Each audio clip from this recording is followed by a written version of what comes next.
back to the Navigate Credit Union Broadcast Center. I'm Molly O'Brien. This is Mike Reppucci with Sons of Liberty. How are you? Very well, thanks. Cool. Thanks for coming in. Thanks for having me. I haven't seen you in like a month, so it's time. Two-timer now. Yeah, I know. Welcome to the club. Yeah. Yes. So, congratulations on like 15 different things. Yeah. So, let's start with congratulations on canning your first beer. Thank you. Love Handles Double IPA. Cool It's picture. Probably the ugliest freaking can you've seen, right? No, I kind of dig it. You dig it? Yeah. Well, I dig it. So is my wife. Is this a proportionate? Is this like a direct ratio of your yeah, body? Yeah. It's pretty, unfortunately, pretty accurate. Yeah. So when we decided to do the beer, like we have our Uprising and our Battle Cry beers, which we then distill into spirits, but we're like, dude, on the brewery side, we gotta have more fun, right? So our first release was named Chris after my cousin, and it was a sour because he's grumpy and sour, right? So we did a sour release of Chris. But this one was supposed to be after me, and they named it Love Handles after me. Wait, who's they? Like this is your company. Yeah, but the marketing department that we fired because they suck. No, I'm joking. No. Actually, I was all about it, and I'm psyched because honestly, it's kind of a joke. Like, not a joke. The beer's sick. Like, it's good. But dude, like, you go to the other breweries, right? And they're like skinny jeans and like beards and stuff. And like skinny jeans is a size 38 for me, right? Like, I can't wear skinny jeans. So we said, let's kind of make fun of ourselves. We're a bunch of fat guys making whiskey and beer. So who the heck names a beer Love Handles? I love it. Yeah, you either have like no shame or no pride or both. And I think I'm in the both category. I like that it's literally your face on it. It's ugly. Like, what I love is that you have to order Love Handles too. It's like, can I have a 6-pack of Love Handles? Like, that's hilarious, right? Yeah. That's actually smart. I do. I like that. Unfortunately, we're selling 4-packs, but. Oh yeah, so it's a 4-pack. Yeah, 4-packs. Cool. Yeah. Here's the 4-pack. Well, I mean, they're kind of the tall boys, 16 right? ounce. Yeah, 16 ounce. That's what we call tall boy, right? Yeah. I'm kind of old, I guess. Really? Did I date myself? Yeah. I would think that's what you call it. Yeah, it's fine. Yeah, There's Gansey does the tall 16 boys, right? Like, okay. Gansey tall boys. That's what they do. That made me seem like super fratty. Nothing wrong with frats, by the way. So 16 ounce. Yeah. This is cool. I like the label. It's Thank you. So you just had your release party on Friday. What was the reaction like? Yeah, people dug it. Yeah, I think, it's funny too because I think people like distillery doing beer, like what the hell do they know, but people were fired up. No, people were fired up. People came in, they dug it. If you're on Untapped, it's a app that way they rate beer, and we've been psyched with all the reviews. And honestly, it's really helpful for us. Like, if you go to our website, we're putting up today, rate our Love Handles, and it's going to be something on there, but we really want your feedback. I mean, we know that, like, hey, like anyone, if you think you're great at something, you're probably going to stink at it after a while. So we want feedback. I mean, I think the beer is sick, but we want our consumers to tell us. And that's kind of what we did. A limited release, come down, drink it with us. And the next batch will be even better. But I think people were psyched. I think it's like 3.9 or something on Untapped. They do ratings up to 5, so which is pretty sick. It was great for our That's first pretty attempt. good for you. Yeah. And these are our other 2 beers that were on it. And it's like the barrel-aged version of the Battle Cry and a barrel-aged version of Uprising. And these are sick. And these are the ones that are in distribution now. In liquor stores and stuff. Okay, so before we get to that, so let's talk about this one first. So this is, you just canned it. This is 7.8% alcohol by volume. That's pretty intense. Yeah, it's a double IPA. Yeah, that's pretty good. Tell me what's it. So distinct mango. And tell me what's in this. So we use actually a full malted barley. Can I try this? Yeah, it is kind of warm, right? I should have had them. They were in my truck. You can open it up. Can I try this on there? That's fine. There you go. Try this. So yeah. I like mango. Yeah. So smell it. The nose is really mango fruity. It's definitely That's really good. It's actually a hoppy IPA. So one of the things we wanted to do is we needed a nice malt character on the finish. That's super good. Thank you. Thank you. Yeah. Yeah, nice. Yeah, so again, it's in the New England style. I'm not going to chug it either. It looks like orange juice if you pour it out. It looks like orange juice a little bit. We can just pour it out for our friends. We don't have any. We have a clear glass, but it's another brewery, so we don't want to use that. I don't care. No, whatever. Anyway, yeah, so super New England style, looks like orange juice, very fruit nose, fruity. This has a little bit more hops on the back end. You know it's an IPA. I think if anything, we tone that down from a 10 to a 9 on the next batch, just a little bit less hop bitterness. But we do think that the IPAs, you need to know that there's hops in it, right? So like ours will be a little bit more hoppy than some of the other ones coming out. Okay. Yep. It doesn't seem super strong. Yeah, It's not like super overpowering. Thank you. It's not. I'm not a big hoppy person. Nice. I'm not about it. We're like middle of the road, a little high, middle to a little high on this one, whereas a lot of the New England styles literally are almost like very little hops. Yeah. So we're kind of middle of the road on it. Yeah. Yeah, this is good. It's really good. I like that there's mango in it. I like that you can taste that. Okay, so that's delicious, and you had good feedback, good reviews. Yeah. Excuse me. Let's talk about these two. So, can you get this in stores yet? No, just our brewery. Just I know I mess it up too, right? Which one am I selling it out of? But this is the brewery for sure. At the brewery. Yeah, yeah. Okay, but are you all in one location? It's all in one location. So you can really save. Yeah. At your place. At my place. Yeah. Buy it at my place. Yeah. So let's talk about these two, and this you can get at stores, right? You can, yeah. We did limited distribution on this, mainly because it really think about it as support for the whiskey. Yeah. And so like forever we've been brewing a stout beer and distilling it into our Uprising whiskey, and I think we talked about it last time. Yeah. So we released the stout, but this is a cool version of it because it's the barrel aged version of this beer. So everything we do will come from the same mash bill or grain bill. So this is like a stout we brew. Some of it you can drink our stout at our brewery. The awesome one is on nitro. It's great, 10% stout. Nitro. Then it's so good. And then we distill it into this whiskey. And then we dump this whiskey out and put that beer back into its own whiskey barrels. So this is the third iteration of the life cycle. So it's Uprising barrel aged stout. And eventually that's what we're going to do, is going to have a whole family tree of products. So this is the first beer released on that family tree of the Uprising family tree. It's a 10% stout. It's sick, got chocolate and coffee notes, but the vanilla from the barrel comes in. It's 10% alcohol. So this one's insane though. This is Battle Cry.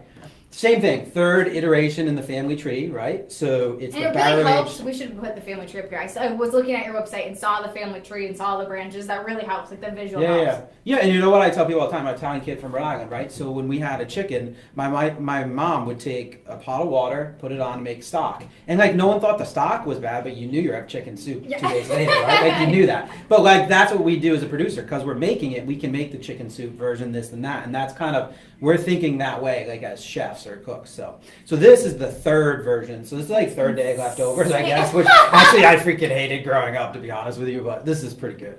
But it's the barrel aged version of a Belgian triple, but it's a 15.85% alcohol beer. So it's getting into that almost brandy cognac area. We did it still, so there's no carbonation on this. Oh, it's intentional because honestly, you put it in a brandy snifter and it's sweet and porty and awesome. Sam Adams does it still. They do their Utopia version at about 20% ABV, but it is still as well. So it's rare for beers to be still, but this high alcohol, you don't want that carbonation kind of kicking up the alcohol, or it just gets too alcoholic and burny.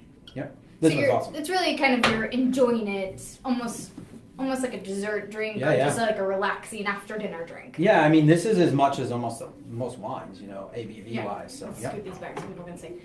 Yeah, that's kind of what I would think. You're almost enjoying it, like an after dinner drink, or something to just relax and hang out with. Not really like a beer. Yeah, you're not chugging that. No, you're probably not chugging that. You're not really just. No. So these are limited editions, or no, we'll have them out all the time, but we'll do them as the barrels get ready. So we put them in whiskey barrels, so it's almost like vintages. So our first vintage of these went into stores. Cool. Yeah. Cool. So, I mean, you have to wait a while for it to happen. Yeah. So these were actually, they were a while. Yeah, how long does it take? Well, it depends actually. So some of the batches will do some of the batches will be over a year. So then the barrel now. So it really depends on the individual barrel.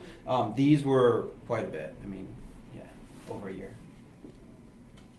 Where do you get your barrels? Obviously they're from the whiskey side, but they're from Louisville and Minnesota. But all of our barrels we reuse from our distillery side. You're like, I find them on the side of I-10. Believe me, barrels are pains in the neck. We have so many barrels, which is good, I guess, because we have so much barreled beer now. That's really neat. Yeah. That's so. This whole process is super interesting. It opened up my eyes on how, one, you make whiskey, and how, two, you make beer, and you make whiskey from beer, and then you reuse everything. Exactly, right? It's super fascinating. I'm psyched to get there, with our business, because when we talk to people, even nationally, we did some shows in New York recently, and they're like, I've never heard of any producer nationally doing that, and it's just cool to do that and have people fired up for it. Beer Geeks, we do flights where you can try the beer, the whiskey, the beer, the whiskey.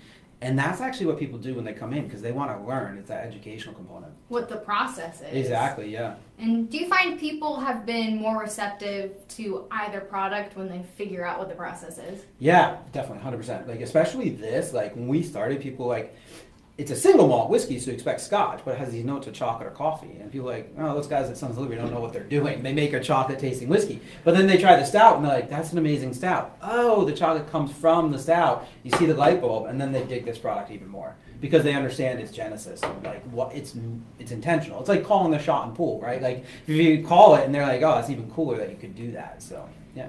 And you figured it out. Yeah. Okay, so let's talk about some other congratulations. So you guys have won, I was looking at your website and looking at some other stuff. You've won like 1 million awards. So that's kind of cool. That's awesome. And so the most recent one that I saw, American Craft Producer of the Year, 2017 Icons of Whiskey. Yep.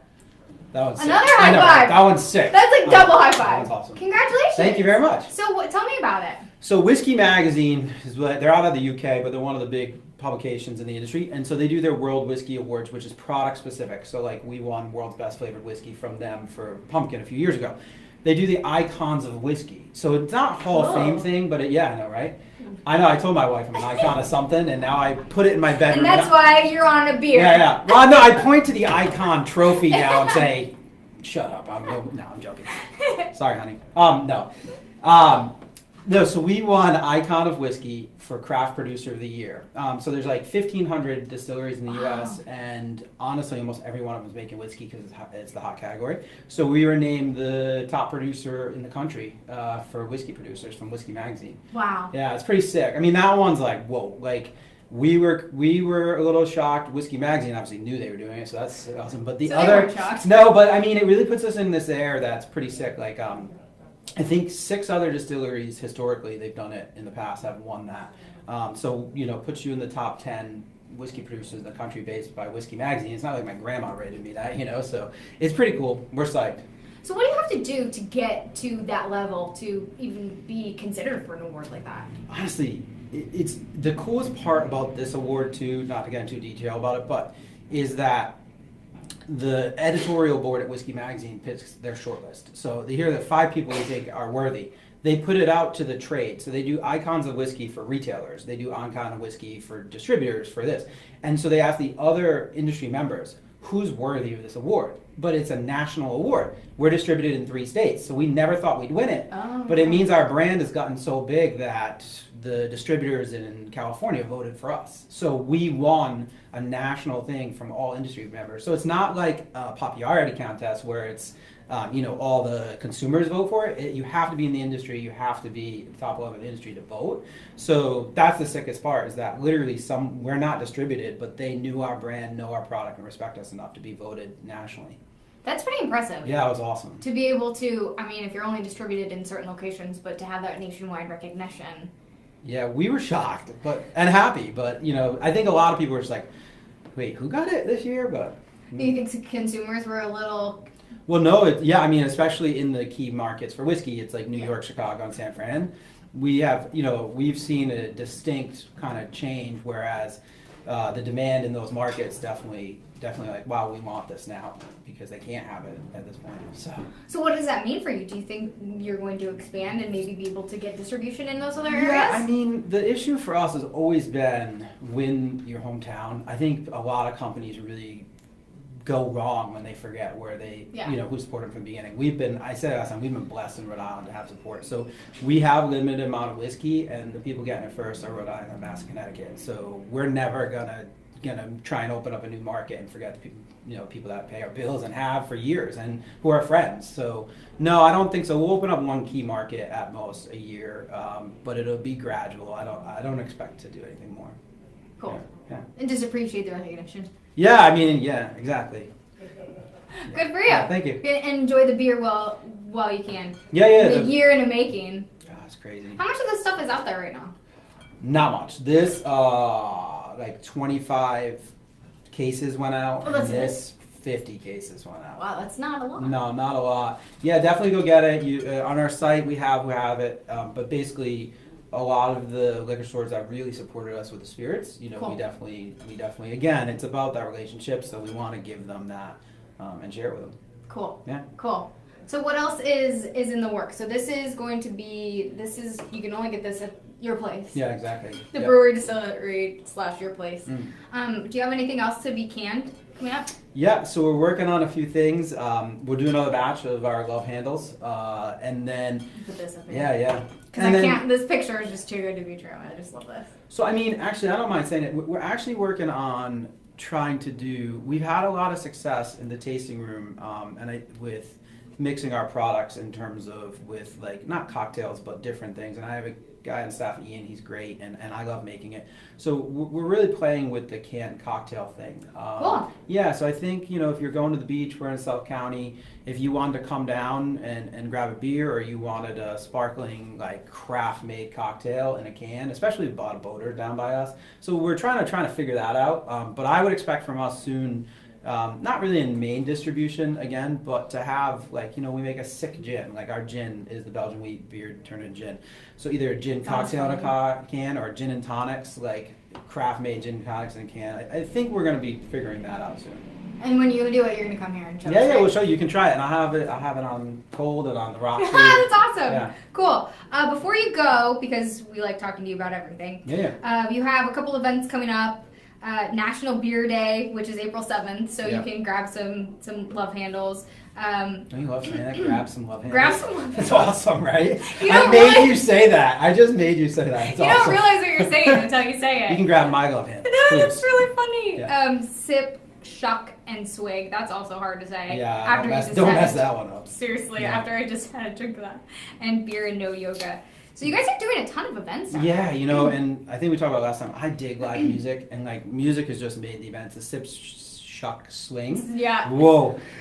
Is actually fun because we do jazz and we have different, oysters, so we have a raw bar and stuff like that. And the event space has really turned a lot of fun. And it just makes it, live music. And we do Mickey Lamontia a lot of times, so he does country, and we'll usually have Eddie's Barbecue or Open Season there doing, barbecue stuff. So country music and barbecue, and, so it works. And and again, it's a way to get people in and teach them about the brand. So when they're there, it's not really like a bar. It's a tasting room, and we do tours and educational stuff, do the flights, because our goal is to get them in, show a good time, and then hopefully they can tell their friends about us. So, cool. Yeah. Good.